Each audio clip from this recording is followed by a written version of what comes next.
নমস্কার, আপনারা নিশ্চয়ই সুস্থ আছেন, ভালো আছেন।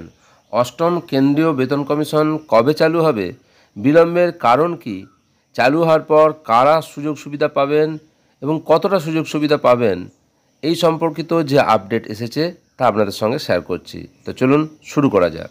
আগেই অনুমান করা হয়েছিল 2026 সালের 1 জানুয়ারি থেকে এই কমিশনের সুপারিশ কার্যকর হবে।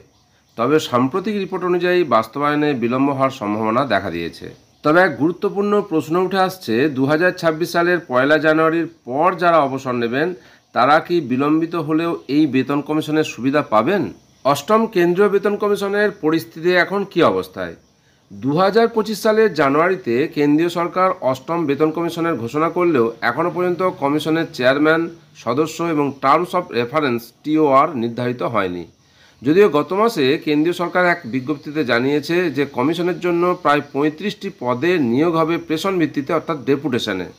এই পদক্ষেপই স্পষ্ট ইঙ্গিত দিচ্ছে যে কাজ এগোচ্ছে ধীর গতিতে, যার ফলে এই যে ডিলে হচ্ছে বা বাস্তবায়ন করতে বিলম্ব হচ্ছে। সাধারণত প্রতি 10 বছর অন্তর কেন্দ্রীয় বেতন কমিশন গঠিত হয়। শেষ অর্থাৎ সপ্তম বেতন কমিশন 2016 সালের 1 জানুয়ারি থেকে কার্যকর হয়েছিল এবং তার মেয়াদ শেষ হচ্ছে 2025 সালের 31শে ডিসেম্বর। ফলে অষ্টম কমিশন কার্যকর হওয়ার স্বাভাবিক সময় ছিল 2026 সালের শুরু থেকে, কিন্তু বাস্তবে তা সম্ভবত 2026 সালের শেষ অথবা 2027 সালের শুরুতে গিয়ে পৌঁছাবে। কেন এত বিলম্ব হচ্ছে? সরকারের তরফে আনুষ্ঠানিকভাবে কোনো সময়সীমা ঘোষণা না হলেও বিলম্বের কারণ হিসেবে বিশেষজ্ঞরা কয়েকটা বিষয়কে দায়ী করেছেন।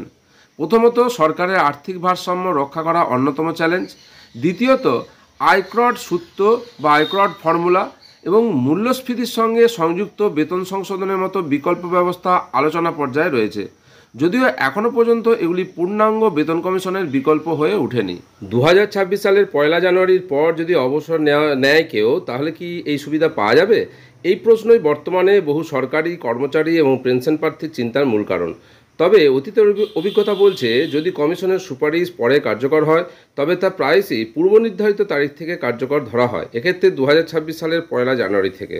ফলে যারা ওই তারিখের পরে অবসর নেবেন তারাও নতুন কাঠামো অনুযায়ী পেনশন এবং সম্ভবত বকেয়া বেতন পাবেন। 2016 সালের সপ্তম কমিশনের ক্ষেত্রেও অনেক অবসরপ্রাপ্ত কর্মচারী নতুন কাঠামোর সুবিধাসহ বকেয়া অর্থ পেয়েছিলেন।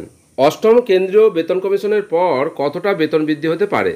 যদিও সরকারিভাবে কোনো ঘোষণা এখনও আসেনি, তবে বিভিন্ন কর্মচারী সংগঠন এবং বিশেষজ্ঞরা অনুমান করছেন যে ন্যূনতম মূল বেতন মিনিমাম বেসিক পে বর্তমান 18,000 টাকা থেকে বাড়িয়ে 26,000 টাকা পর্যন্ত করা হতে পারে। এটি হবে প্রায় 44% বর্ধিত। এই হিসাব অনুযায়ী ফিটমেন্ট ফ্যাক্টর, যা একটা নির্দিষ্ট গুণক যার মাধ্যমে বেতন পুনর্গঠন হয়, হতে পারে 1.96, যদিও কিছু রিপোর্ট 1.92 ফিটমেন্ট ফ্যাক্টরের কথাও বলা হয়েছে।